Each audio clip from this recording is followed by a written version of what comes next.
My name is Christian Whitmore. I'm 34 years old, a cardiothoracic surgeon, and a single father to 3-year-old twins, Leo and Mia. 2 months ago, I was lying on a gurney in an emergency room, staring at the ceiling tiles while my abdomen filled with blood. Before I tell you how I ended up banning my entire immediate family from my life and watching their world crumble, drop a comment and let me know where you're watching from. I love seeing how far these stories travel. It started on a Tuesday. It was raining. That slick, oily rain that makes the asphalt look like a mirror. I was driving home after an 18-hour shift. My eyes felt like they had sand in them.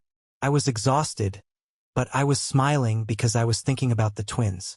I had promised Leo we would build a Lego castle, and I had promised Mia we would read the book about the hungry caterpillar for the 100th time. I was at a red light on 4th and Main. The light turned green. I eased my foot onto the gas of my 10-year-old sedan. I never saw the truck. Witnesses said he ran the red light doing 50. He didn't even tap his brakes. The impact sounded like a bomb going off. Metal screamed. Glass exploded inward like a shotgun blast. The world spun violently, a blur of gray rain and streetlights, and then everything went black. When I woke up, the smell hit me first. Antiseptic, copper, and burning rubber.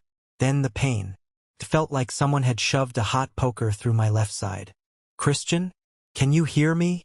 A face hovered above me. It was Marcus Kane, Dr. Kane. We'd gone to med school together. He was one of the best trauma doctors in the state, and right now he looked worried. Marcus never looked worried. Marcus! My voice sounded wet. I tried to sit up, but a wave of nausea slammed me back down.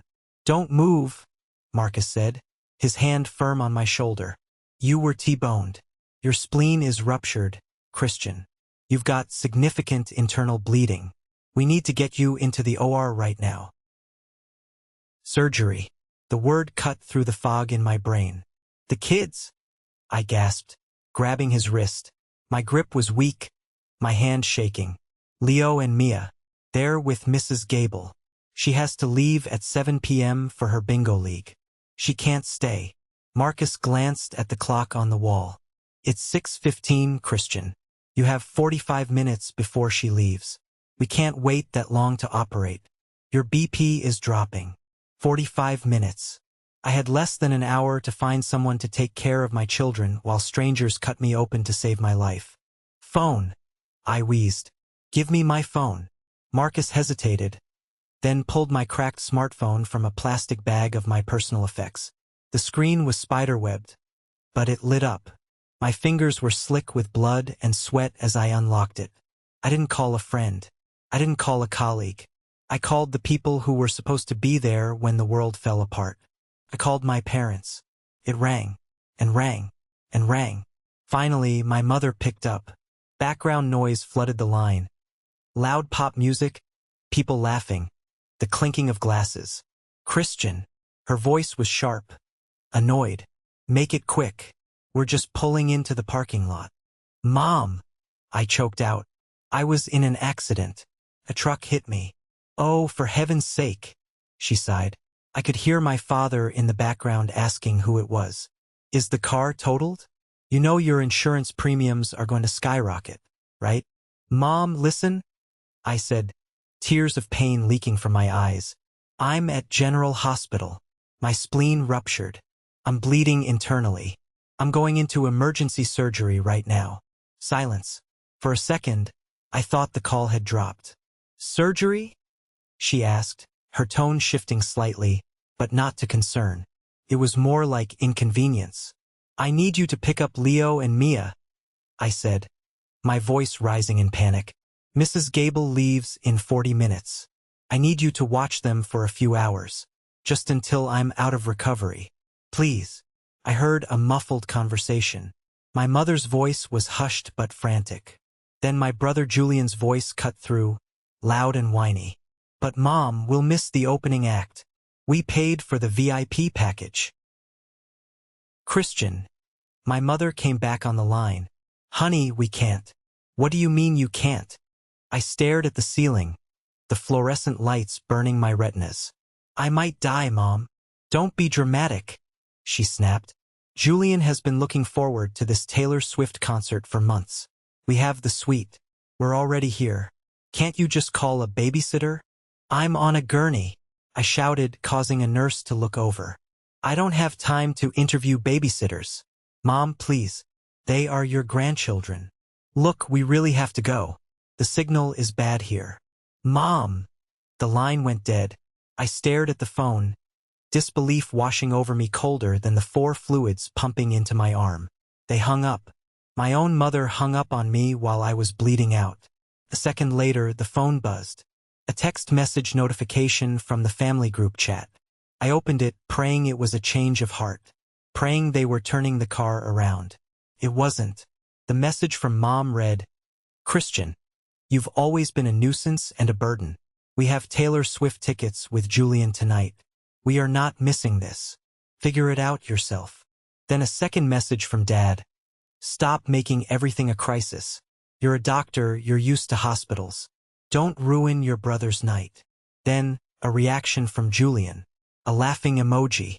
I stared at that little yellow face with tears of laughter streaming from its eyes. That was it. That was my value to them. I was dying, terrified for my children, and to them, I was just an annoyance interrupting their VIP concert experience. Something inside me broke. It wasn't my spleen this time. It was the cord, the thick, heavy rope of guilt and obligation I had been tethered to for 34 years. It snapped. Christian. Marcus was leaning over me again. We have to go. Now. Wait, I said. My voice was different. The panic was gone. It was replaced by a cold, hard clarity. I need 1 minute. I opened my browser. My hands were shaking, but not from fear anymore. From rage. I searched for Emergency Nanny Service 24/7. I found a high-end agency that catered to executives and celebrities. I dialed the number. Platinum Nanny Services. How can I help you? A polite voice answered.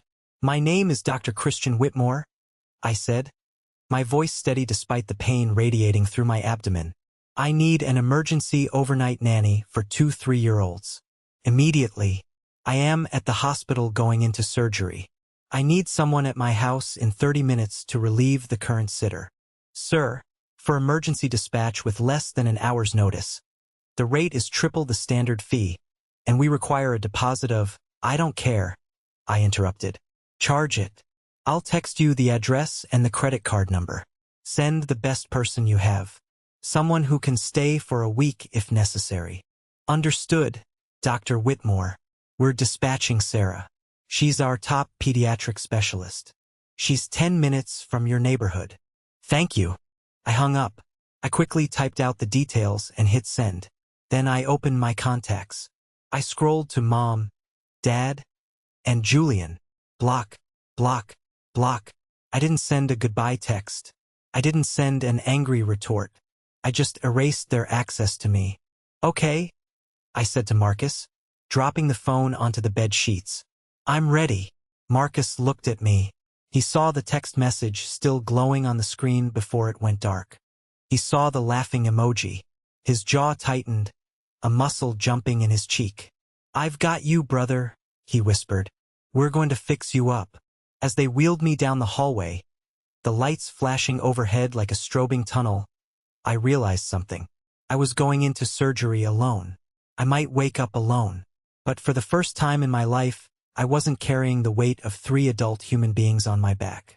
I closed my eyes as the anesthesia took hold, and my last thought wasn't fear of death. It was a promise. If I woke up, the bank of Christian Whitmore was closed forever. The recovery room was quiet. The kind of quiet that feels heavy, like a wool blanket. The surgery had taken 4 hours. They had to remove my spleen and repair a laceration on my liver. It was close. Too close. I spent 5 days in that hospital bed. 5 days of nurses checking my vitals, of 4 drips, of watching the sun move across the linoleum floor. Do you know who visited me? Marcus came by every shift, bringing me coffee I wasn't allowed to drink yet, just so I could smell it. Sarah, the nanny, video called me 3 times a day so I could see Leo and Mia building towers and eating mac and cheese. She was worth every penny of the exorbitant fee. But my parents? My brother? Zero. No visits. Since I had blocked their numbers, I didn't know if they had called. But I knew this. If they really cared, if they were really worried, they would have shown up. The hospital was 20 minutes from their house. Lying there with nothing but time and morphine to keep me company. The ghosts of the past started to gather at the foot of my bed. It wasn't just the accident. The accident was just the match that lit the fuse. The dynamite had been piling up for decades. I grew up in the shadow of the golden child. Julian. He was 3 years older, louder, more charismatic, and utterly incapable of taking responsibility for anything. I remembered my medical school graduation. It was the culmination of 8 years of sleepless nights, caffeine pills, and crushing student loans. I was graduating at the top of my class. I had earned a spot in one of the most competitive residency programs in the country. I stood in the parking lot in my cap and gown, sweating in the sun, waiting. The ceremony had ended an hour ago. Most of my classmates were at lunch with their families. Finally, my father's car pulled up. Sorry. Mom bustled out, not looking sorry at all. Julian had a callback for that modeling gig. We had to drop him off and wait for him to change. Did he get it? I asked, trying to hide the hurt. No, Dad grunted. They said he was too commercial. Idiots. They didn't have flowers. They didn't have a card. We went to a diner for lunch. Not a nice dinner, a diner, and spent the entire meal listening to Julian complain about the modeling agency, while my parents reassured him that he was a star waiting to be discovered. I ate my burger in silence. When the check came, Dad patted his pockets and looked at me. I left my wallet in the other jacket. You got this, right, Dr. Moneybags? I paid. I always paid. That was the pattern. The dynamic was set in stone. Christian is the reliable one. Christian is the sturdy workhorse. Julian is the racehorse, temperamental, expensive, and useless, but beautiful to look at. I reached for my laptop on the hospital tray table. The movement pulled at my stitches, a sharp reminder of my mortality. I opened a spreadsheet. I needed to see it. I needed to see the number. Started 8 years ago. I was a first-year resident, barely making enough to cover my rent and loan payments. Dad called me, his voice tight. Christian, the business is having a slow month. We're short on the mortgage. Just this once, son. We don't want to lose the house. I transferred $2,400. I ate ramen for a month. But just this once became, just until the market picks up. Which became, don't you care if your mother has a roof over her head? I started typing into the spreadsheet, categorizing every transfer I could find in my banking history. Mortgage, $2,400 a month. For 96 months. That's $230,400. Health insurance. When Dad retired early, forced out really, I picked up their premiums. $800 a month. That's $76,800. Then there were the emergencies. I remembered last year. Julian had come to me, eyes red, smelling of expensive cologne and desperation. I need a car, Chris. A real car. I have this meeting with investors for the tech startup. I can't pull up in a Honda. Image is everything. My parents had pressured me. Help your brother launch his career. Once he makes it big, he'll pay you back double. I paid the lease down payment and the monthly installments on a Porsche Panamera. A Porsche. I was driving a 10-year-old sedan with a sticky transmission, and I was paying for my unemployed brother to drive a sports car. I added it to the spreadsheet. Julian's image expenses, $45,000. Then the cash gifts, the roof repairs, the loans for Julian's failed businesses, the t-shirt company, the app that never launched, the artisanal coffee beans. I hit the sum button. The number stared back at me, black pixels on a white screen. $364,200. My breath hitched. $364,000. That wasn't just money. That was my life. That was my blood, my sweat, the years of missed birthdays, the holidays I worked to get overtime pay. That was the college fund for Leo and Mia. That was the down payment on a house I never bought because I was paying for theirs. And what did I get for it? You've always been a nuisance and a burden. The text message replayed in my mind. A burden. I had carried them for nearly a decade. I was the structural beam holding up their entire facade of a middle-upper-class life. And they called me the burden. I looked at the window. It was raining again. I thought about the divorce. When my ex-wife left 2 years ago, claiming I worked too much, that I was never emotionally present, she was right. I was working 80 hours a week not just to save lives, but to fund my parents' lifestyle. When she walked out, leaving me with 1-year-old twins, my mother didn't come to help. She said, "Well, maybe if you weren't so focused on money, she would have stayed." The audacity, the sheer, unadulterated gaslighting. I closed the laptop with a snap. It wasn't just about the money anymore. It was about survival. If I didn't cut this cancer out of my life, it was going to kill me. It almost had. There was a knock on the door.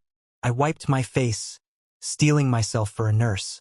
But it wasn't a nurse. Standing in the doorway was a tall man with silver hair, wearing a 3-piece suit that cost more than my car. He leaned on a mahogany cane, not because he needed it, but because it made him look terrifying. Grandpa Thomas, my mother's father, a retired federal judge. The man terrified everyone in the family, especially my father. He hadn't spoken to my mother in years, ever since she accused him of being cold for not funding one of Julian's schemes. Behind him was Aunt Eleanor, my mother's younger sister. She was holding a Tupperware container and looked like she was ready to fight a bear. "Grandpa," I rasped. "What are you doing here?"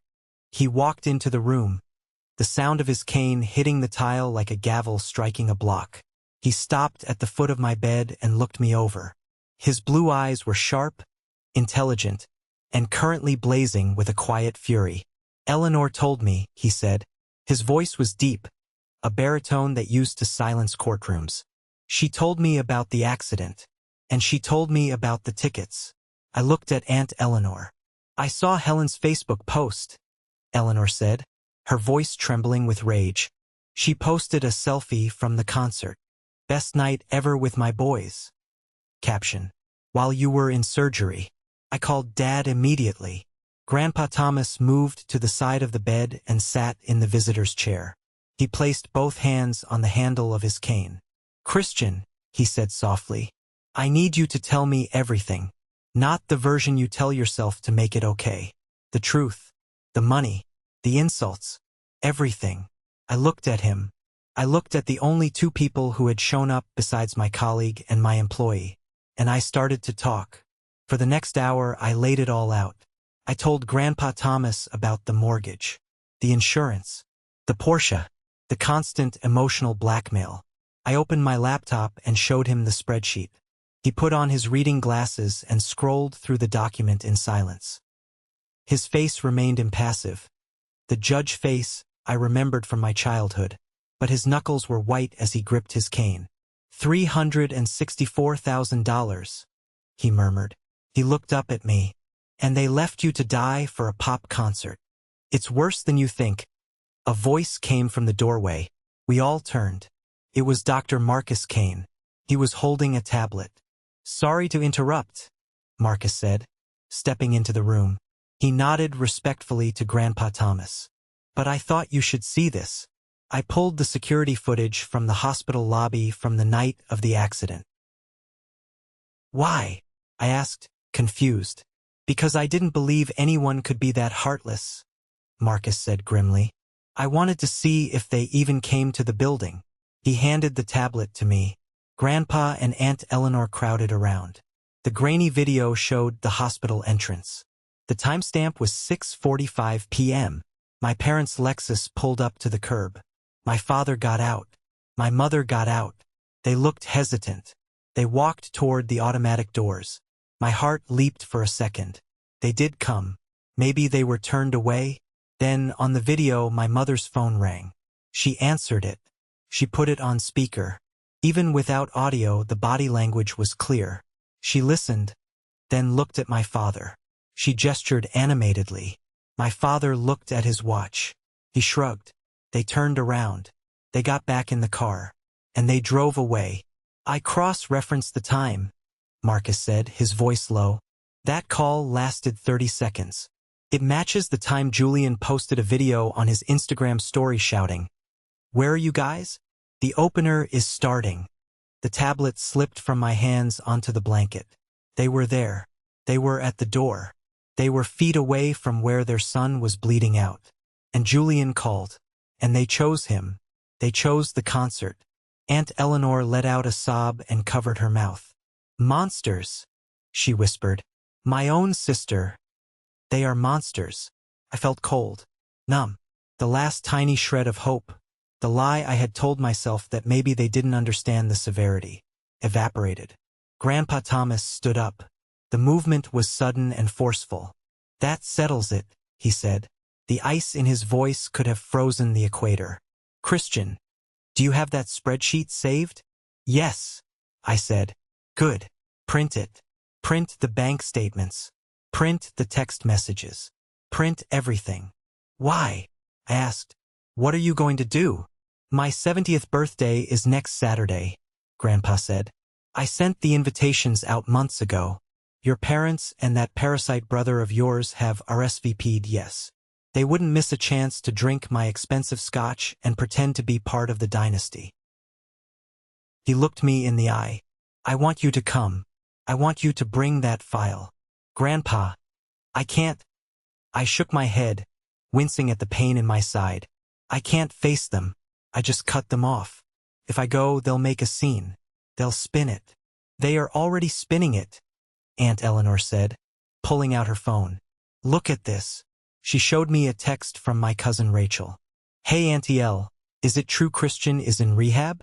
Julian told us he crashed his car because he was high on pills and now he's having a breakdown and refusing to see family. We're all praying for him." My jaw dropped. "Rehab? High on pills?" "That's their narrative," Eleanor said. "They have to explain why they aren't at the hospital and why you aren't talking to them. So they're painting you as an addict, a crazy person. They are destroying your reputation to save their own face." I felt the rage building again, hotter this time. As a surgeon, my reputation was everything. If rumors spread that I was using drugs, I could lose my license. I could lose my kids. They are coming for my career, I realized. And my custody. "Exactly," Grandpa said. "Which is why you cannot hide. If you hide, their lie becomes the truth. You need to show up. You need to stand tall. And we are going to expose them." "How?" I asked. "In my courtroom," Grandpa smiled. But it wasn't a nice smile. It was a predator's smile. "I mean, my dining room. But for next Saturday, the rules of evidence will apply. Facts, Christian. Facts have a way of speaking for themselves when you force people to listen." He reached into his jacket pocket and pulled out a card. "This is my personal lawyer, Mr. Davis. Give him access to your records. He will certify everything so they can't claim you forged it." I looked at the card, then at the tablet showing my parents driving away from the hospital, then at the text message accusing me of being a junkie.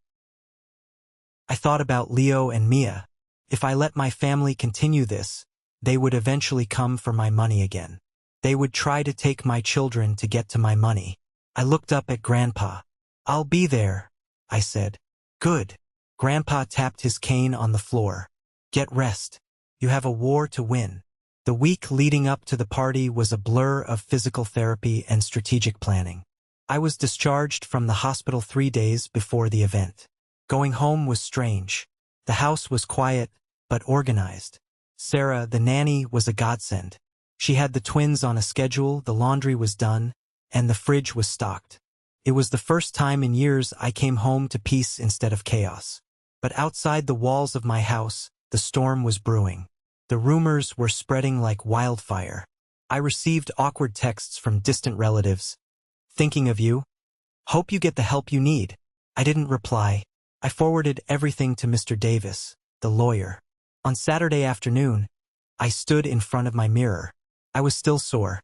My side was taped up beneath my dress shirt. I had lost weight in the hospital. My face looked gaunt, my cheekbones sharper. But I didn't look like a victim. I put on a suit I had bought years ago but never wore because Julian had made fun of it, calling it too stiff. It was a bespoke Navy Italian suit. Fit perfectly. I tied my tie with precision. I put on my watch, a gift to myself when I made chief resident. I looked like a surgeon. I looked like a man who held life and death in his hands. "Daddy, you look like James Bond," Leo shouted, running into the room with a toy car. I picked him up, wincing slightly at the pull on my incision. "Thanks, buddy. You and Mia ready to go to Great-Grandpa's big house?" "Yeah. Cake," Mia screamed from the hallway. I drove my rental car, a modest SUV, to Grandpa's estate. It was a sprawling property in the hills, with manicured lawns and a driveway lined with ancient oak trees. As I pulled up, I saw the cars. Mercedes, BMWs, Lexus. And there, parked right in the front, was the Porsche Panamera. Julian's car. My car. My knuckles turned white on the steering wheel. "Okay," I breathed. "Showtime." I walked in holding Leo and Mia's hands. The foyer was filled with people. Waiters were circulating with champagne. A string quartet was playing Vivaldi. It was the epitome of old money elegance. The conversation died down as I entered. Heads turned. I could hear the whispers. "That's him. He looks thin. Is he high right now?" I kept my head high. I walked straight toward Grandpa Thomas, who was sitting in his favorite armchair by the fireplace like a king on his throne. "Christian," Grandpa boomed, silencing the room. He stood up and embraced me. "You made it. Happy birthday, Grandpa," I said, loud enough for everyone to hear. Then I saw them. My parents and Julian were huddled near the bar. When they saw me, their faces went through a complex gymnastics routine. Shock, fear, and then, quickly, a mask of pity. Julian stepped forward. He was wearing a flashy velvet blazer and holding a scotch. "Christian," he shouted, rushing over with his arms wide, performing for the audience. "Oh my God, bro. You're here. We were so worried." He tried to hug me. I stepped back. I didn't say a word. I just looked at him with cold, dead eyes. Julian faltered. He laughed nervously. "Whoa, okay. Still in a mood. Huh? Look, Mom and Dad are just happy you're safe. We know you're going through a lot, mentally." He tapped his temple significantly, making sure the nearby aunts saw it. "I'm fine, Julian," I said calmly. "Better than I've been in years." Mom rushed over, dabbing her eyes with a handkerchief that was completely dry. "My baby." "Oh, Christian. Why haven't you answered our calls? We've been sick with worry. After the accident. We didn't know if you were, yourself." "I was in the hospital, Mom," I said, "recovering from the surgery you knew I was having." "We didn't know it was that serious," Dad chimed in, putting a heavy hand on my shoulder. I shrugged it off. "You know how you exaggerate things, son. We thought it was just a fender bender." "A fender bender that removed my spleen," I said. "Well, you're here now," Mom said, her voice turning shrill. "Let's not cause a scene at Dad's party. We can talk about your treatment later." She was trying to herd me away, to hide me in a corner. "There's nothing to discuss," I said. I saw Aunt Eleanor nod from across the room. She was holding the manila folder. It was thick. The tension in the room was palpable. Everyone sensed the friction. My family was trying desperately to maintain the illusion of the loving, concerned parents dealing with a troubled child. I took a glass of sparkling water from a waiter. I waited. The trap was set. Now we just needed to spring it. Dinner was served. It was an elaborate affair. 3 courses, expensive wine, polite conversation. I sat at the head table, but I was placed between Aunt Eleanor and Grandpa. My parents and Julian were at the other end, clearly annoyed by the seating arrangement. Throughout the meal, Julian kept making digs, loud enough to be heard, masked as jokes. "So, Chris, are you allowed to operate again? Or do you have to pass a drug test first?" He chuckled. "I'm just asking. Safety first, right?" My cousins giggled nervously. Dad nodded solemnly. "It's a valid question. We just want everyone to be safe." I gripped my fork until my fingers cramped, but I didn't take the bait. Wait, I told myself. Wait for it.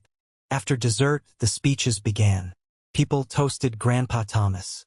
They spoke of his integrity, his career as a judge, his fairness. Then Grandpa stood up. He tapped his spoon against his glass. The crystal chime rang out like a bell. "Thank you all," he said. His voice was strong. "It is a blessing to have my whole family here, especially my grandson, Christian." He gestured to me. There was a round of polite applause.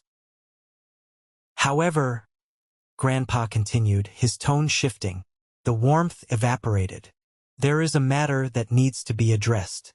A matter of truth." He looked down the table at my parents. "Richard, Helen, Julian." My father smiled uncomfortably. "Dad? What is it?" "You've been telling people that Christian is unstable," Grandpa said. "It wasn't a question. You've been telling people he cut you off because of a mental breakdown caused by drugs." "Well, Dad." My mother stood up, clutching her pearls. "This isn't really the place. But yes, we are very concerned. Christian has been irrational. He abandoned us." "Abandoned you?" Grandpa repeated. "Interesting word." He signaled to Aunt Eleanor. She stood up and walked to a small podium where a projector had been set up for the birthday slideshow. But instead of baby photos, a document appeared on the wall behind Grandpa. It was a bank statement, enlarged. "Let's talk about abandonment," Grandpa said. "And let's talk about burdens." "Dad, what are you doing?" Richard stood up, his face reddening. "Sit down, Richard," Grandpa barked. The command cracked like a whip. My father sat. "For 8 years," Grandpa said, pacing the room like he was back in the Superior Court. "Christian has been paying the mortgage on the house you live in.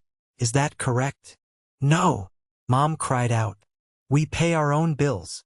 Christian just helps out sometimes with groceries." Grandpa pointed to the screen. Exhibit A. Monthly transfers of $2,400. Labeled Mom and Dad Mortgage. For 96 consecutive months. Total, $230,400. A gasp rippled through the room. People started whispering. That's a loan," Julian shouted. "He owes us. For raising him." Silence. Grandpa turned to Julian. "Since you decided to speak, let's talk about you, Julian. That Porsche outside. The one you told everyone was a signing bonus from your new investors." The screen changed. It showed a wire transfer of $45,000. Sent from Christian Whitmore to Porsche Financial Services. Memo. Emergency funds for Mom's treatment. Grandpa looked at Julian with pure disgust. "You told your brother your mother needed experimental treatment for a phantom illness. And you used the money to lease a sports car." The room went deadly silent. My mother's face was gray. Julian looked like he was going to vomit. "That's a lie," Julian stammered. "He faked those documents." "These documents," Mr. Davis, the lawyer, stepped forward from the shadows, "have been certified by the bank and notarized. They are legal facts." "And finally," Grandpa said, his voice dropping to a whisper that was louder than a scream, "the accusation that Christian is unstable because he blocked you." He clicked the remote one last time. The screen filled with a screenshot of a text message. From MOM. "Christian, you've always been a nuisance and a burden. We have Taylor Swift tickets with Julian tonight. We are not missing this. Figure it out yourself." From Dad. "Stop making everything a crisis. Don't ruin your brother's night." From Julian. Laughing emoji? "This message," Grandpa said, pointing a shaking finger at the screen, "was sent while Christian was in the ambulance, while he was bleeding internally, while he was begging for someone to watch his children so he could have life-saving surgery." "Oh my God," Cousin Rachel whispered, covering her mouth. She looked at my parents with horror. My mother burst into tears. Real tears this time. Tears of humiliation. "I didn't mean it. I was stressed. We didn't know." "You didn't know?" Grandpa roared. "We have the security footage, Helen. You went to the hospital. And you left. You left your son to die because Julian wanted to see a pop star. The room erupted. Everyone was standing now. My Uncle Frank was looking at my father like he wanted to punch him. This is the moment that changes everything, I thought, looking at their crumbling faces. I have finally taken back control of my life. My father tried to speak. He looked small. The arrogance was gone, replaced by the desperate panic of a man watching his world burn. Christian, he stammered, holding his hands out. Son, please, you have to understand. We thought you had it handled. You always handle everything. You're the strong one. I stood up. My chair scraped loudly against the floor. I walked over to where they were sitting. The entire room held its breath. I'm not strong, Dad, I said. My voice was steady. I was just convenient. No, honey, we love you, Mom wailed, reaching for my hand. I pulled back. No, you don't. You love the ATM. You love the safety net. You love that I fixed every mistake Julian made. You love that I paid for the roof over your heads so you could pretend to be rich. I looked at Julian. He was slumped in his chair, staring at the table, refusing to meet anyone's eyes. And you, I said to him, you laughed. I was dying, and you sent a laughing emoji. It was a joke, Julian muttered, his face twisting into a snarl. You're always so serious. You think you're better than us because you're a doctor. I don't think I'm better, I said. I think I'm done. I turned to the room, to the 40 relatives staring at us. Everything Grandpa showed you is true. I have spent $364,000 on these 3 people in the last 8 years. I have compromised my own retirement, my kids' college funds, and my own mental health to keep them afloat. I took a deep breath. But as of 2 weeks ago, the bank is closed. I am not paying another cent. I am not fixing another crisis. I am not the backup plan anymore. You can't do that. Julian jumped up, knocking his chair over. We have an agreement. You said you'd support the family until my company took off. Your company is a scam, Julian. Cousin Rachel yelled from across the room. She walked over and stood next to me. We all know it. Christian has been carrying you for years. Shut up, Rachel. Julian lunged toward her. Smack. The sound echoed through the hall. Rachel had slapped Julian across the face. Hard. Don't you dare, she hissed. You are pathetic. Julian held his cheek, stunned. He looked at Dad for help, but Dad was busy trying to hold up Mom, who looked like she was about to faint for real. Grandpa Thomas stepped forward. Get out, he said quietly. Dad. Helen looked at him, mascara running down her face. You're kicking us out? I'm not just kicking you out of my house, Grandpa said. I am cutting you out of my will. I am cutting you out of my life. I will not have people who abandon their children at my table. But the mortgage, Dad whispered, his face pale.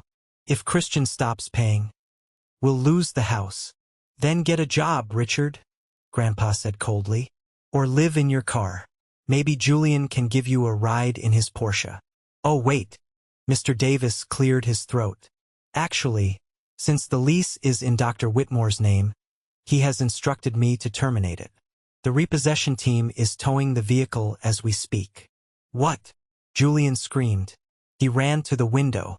Outside, in the driveway, flashing yellow lights illuminated the night. A tow truck was hooking up the Panamera. No, you can't.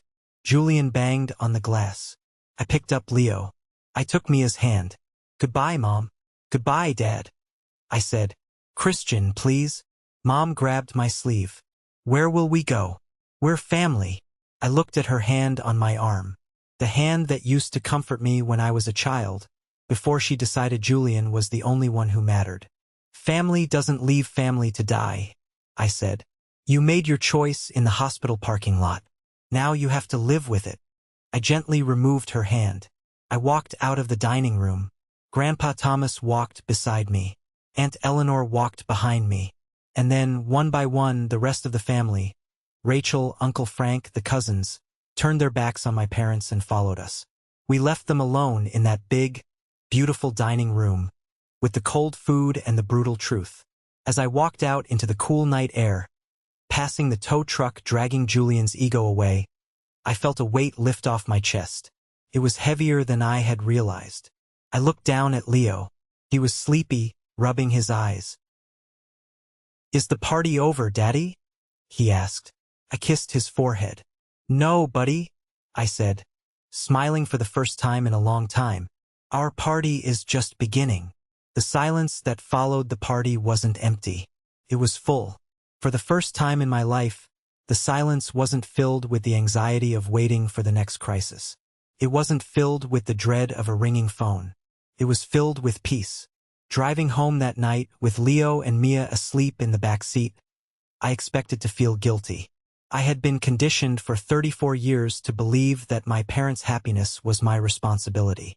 I expected the old programming to kick in, telling me I was a bad son, that I had humiliated them, that I should turn around and fix it. But the guilt never came. Instead, I looked in the rearview mirror at my children, and I felt a fierce, protective pride. I had protected them. I had severed the anchor that was dragging us all down. The fallout was swift and brutal, just as Grandpa Thomas had predicted. The next morning, my phone was blown up with notifications. Not from my parents, they were blocked, but from the extended family group chat that I had forgotten to leave. But this time, the tone had changed. "Uncle Frank, just wanted to say, Christian, we had no idea. You're a good man. If you need anything, call us. Cousin Rachel. Julian is trying to tell everyone you photoshopped the bank statements. Nobody believes him. Stay strong, cuz." I deleted the app.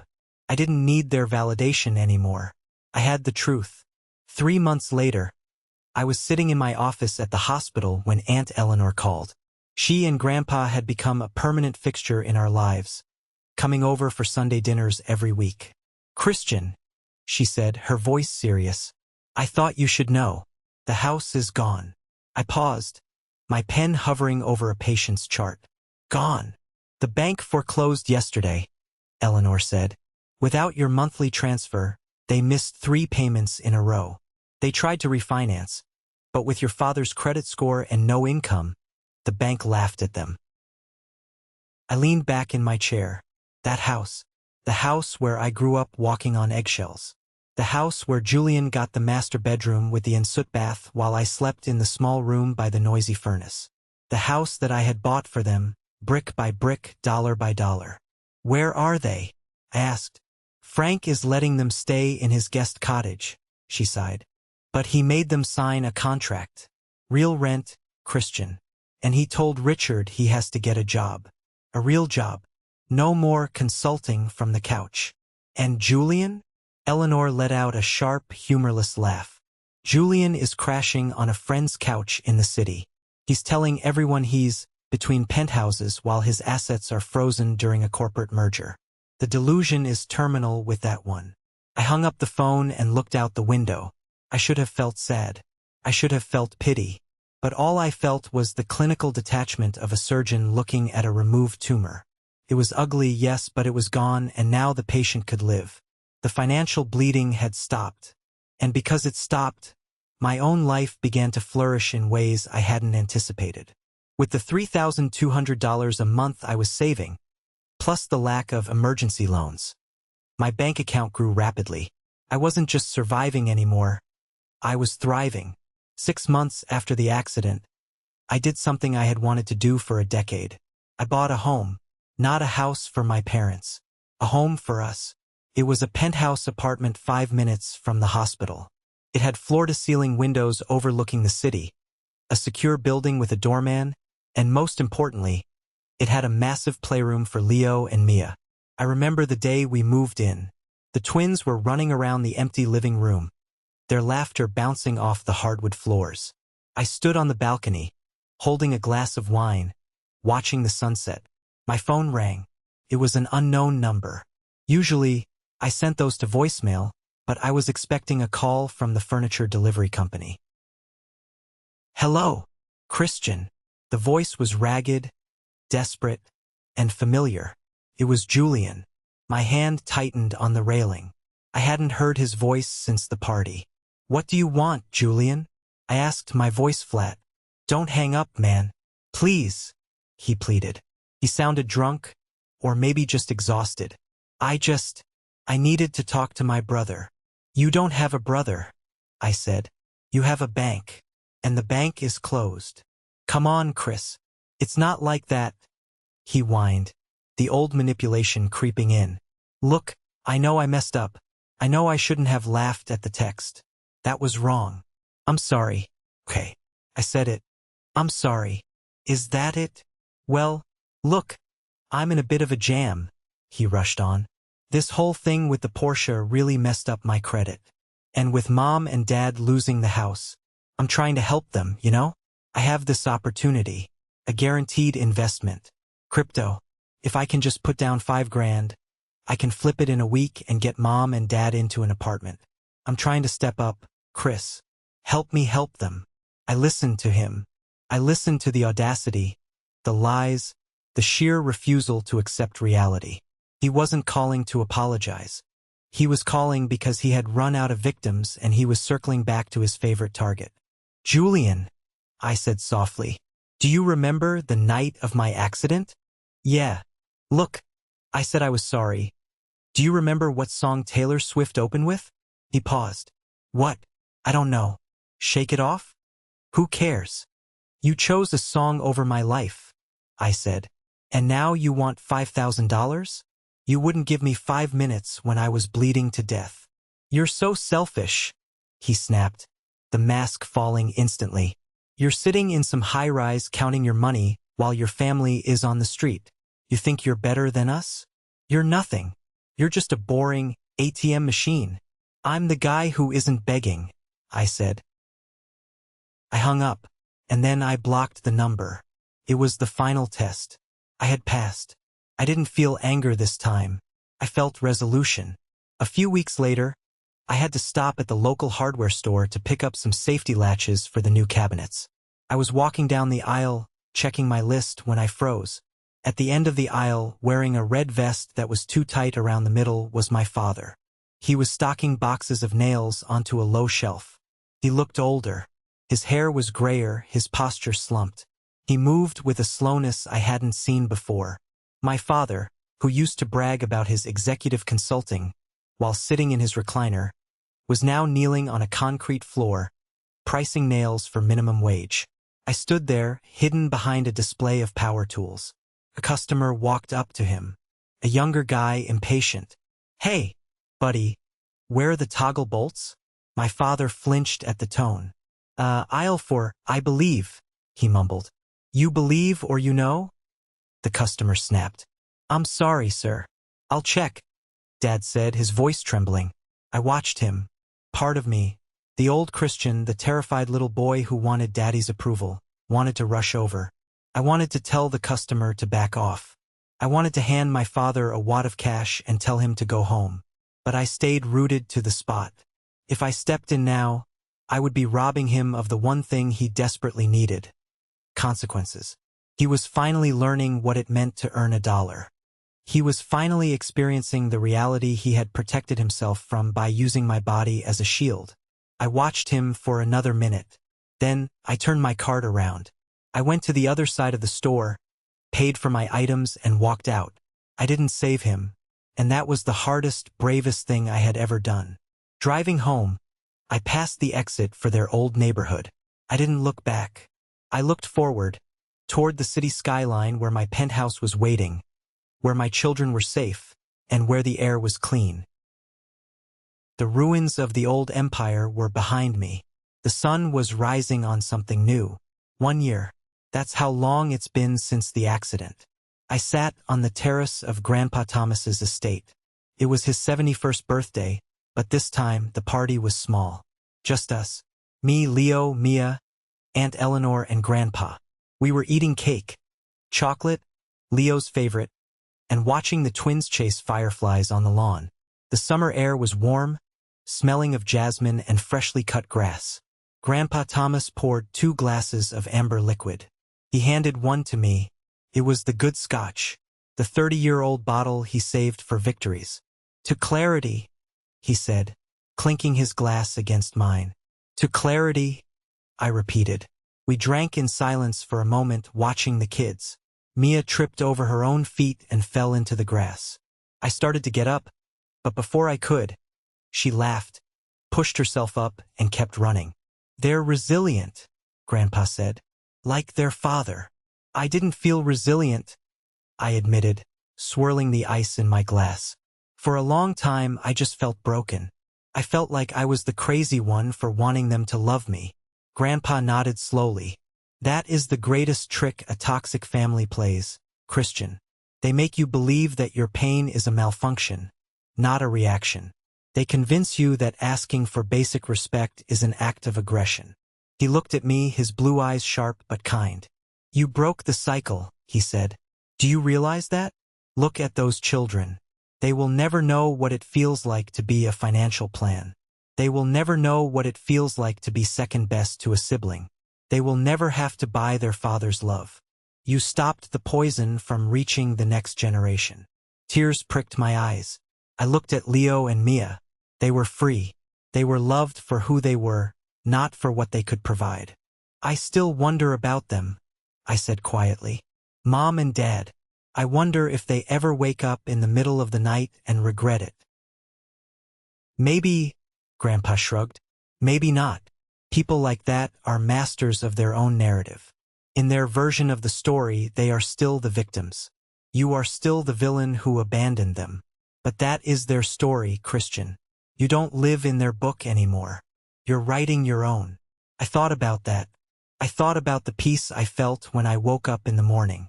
I thought about the career milestones I had hit this year. I was recently named Chief of Surgery, a promotion I got because I was finally focused, rested, and not distracted by constant family drama. I realized I didn't need their regret. I didn't need their apology. My healing wasn't dependent on their realization. My phone buzzed in my pocket. I pulled it out.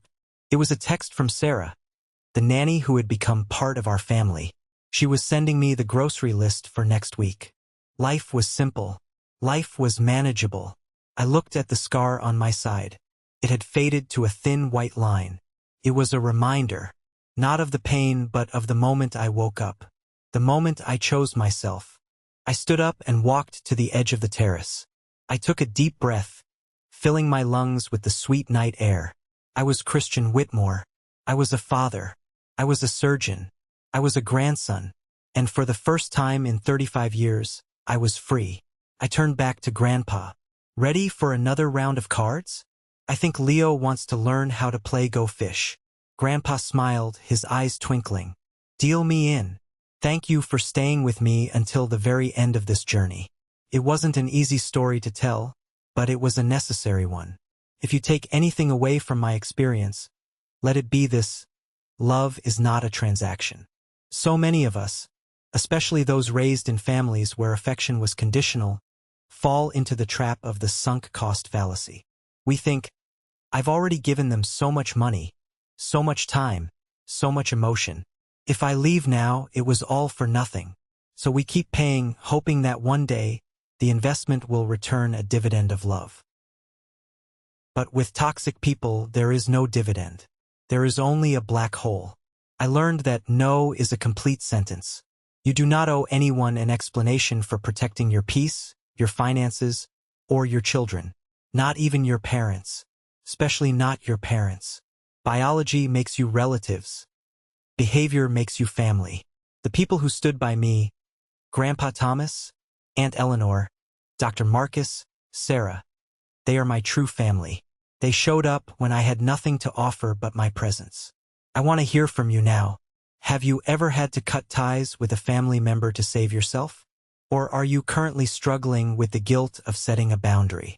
Drop a comment below with your story, or just type the word good if you agree that self-respect is more important than keeping the peace. Your comments help me know that I'm not alone, and more importantly, they help others reading them realize they aren't alone either. Please like this video if you believe in justice, and subscribe if you want to be part of a community that values truth over tradition. Until next time, take care of yourselves. You are worth more than what you can give.